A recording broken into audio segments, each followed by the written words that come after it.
করেছে, ওদের ধর্মটা সবার কাছে প্রকাশ করেছে। ওরা বলতে চাচ্ছে যে মুসলমানদের যে ধর্ম ইসলাম ওটা হলো নতুন ধর্ম, কিন্তু এই পৃথিবীতে সবচাইতে সনাতন ধর্ম হলো হিন্দু ধর্ম ওরা বলে মনে করে। কিন্তু আসলে না। এই পৃথিবীতে যখন কোনো মানুষ ছিল না, আল্লাহ রাব্বুল আলামিন প্রথম যাকে মানুষ করে দুনিয়াতে প্রেরণ করেছেন তিনি হলেন আমাদের নবী হযরতে আদম আলাইহিস সালাম। আদম আলাইহিস সালামের আগে কোন দুনিয়াতে মানুষ ছিল বলেন? ছিল না। আল্লাহ পাক তো আদমকেই প্রথম মানুষ হিসেবে দুনিয়াতে পাঠিয়েছে। তো আদম আলাইহিস সালাম কি হিন্দু ধর্মের লোক ছিল? আদম আলাইহিস সালাম কি খ্রিস্টান ধর্মের লোক ছিল?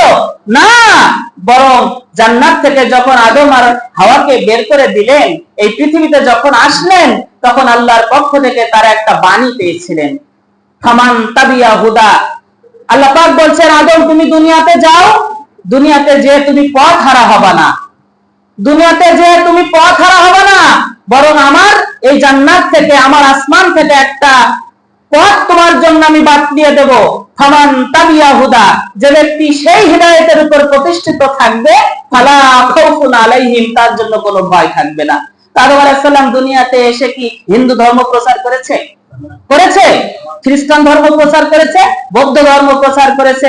জৈন এবং শিখ ধর্ম প্রচার করেছে? নয়, বরং তিনি এই তাওহীদের দাওয়াতটাই মানুষের কাছে দিয়েছেন।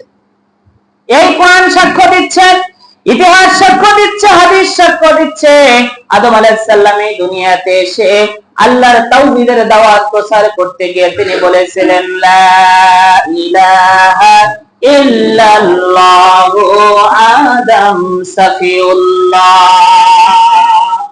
আদম আলাইহিস সালামকে সাফিউল্লাহ বলা হয়।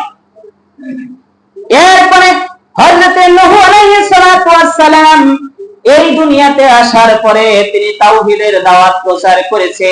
তিনি প্রচার করতে গিয়ে জনগণকে বলেছেন, তিনি তাওহীদের দাওয়াত দিয়েছেন।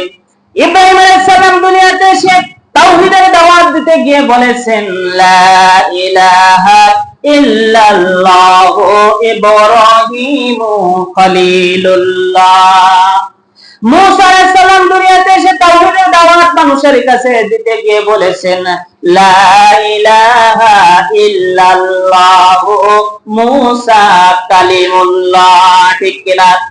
সর্বশেষ আমাদের নবী বিশ্ব নবী দুনিয়াতে এসে মানুষকে তাওহীদের দাওয়াত দিয়েছে, আর রিসালাতের দাওয়াত দিতে গিয়ে ঘরে ঘরে প্রত্যেকটা মানুষের কাছে পৌঁছেছে লা ইলাহা ইল্লাল্লাহু মুহাম্মাদুর রাসূলুল্লাহ। ঠিক না? তাহলে কোন নবী ওই ধর্মগুলো প্রচার করেছে? এবার আপনি আসেন, বাংলাদেশের যতগুলো স্কুল আছে, কলেজ আছে, মাদ্রাসা আছে, মাদ্রাসার বইতেও আছে যে ইসলাম ধর্মের প্রবর্তক হলো মুহাম্মদুর রাসূলুল্লাহ সাল্লাল্লাহু আলাইহি সাল্লাম। না, এটা না, মুহাম্মদ ইসলাম ধর্মের প্রচারক নাই, প্রবর্তক নয়। ইসলাম ধর্মের প্রবর্তক হলেন মহান আল্লাহ। কে? আল্লাহ। এবং হিন্দুরা যেটা দাবি করে, মুশরিকরা যেটা দাবি করে যে তারা হলো সনাতন ধর্মের লোক, না, সনাতন ধর্মের লোক হলো মুসলমানরা। কারা? কারণ আমাদের আগে দুনিয়াতে কেউ আসেনি। এইভাবে তারা আমাদের কাছ থেকে তথ্যগুলো চুরি করেছে। কথা বুঝতে পেরেছেন? এই তথ্য চুরির ঘটনা বলতে যে আমাকে এই কথাগুলো বলতে হলো। সময় দেখা যাচ্ছে না।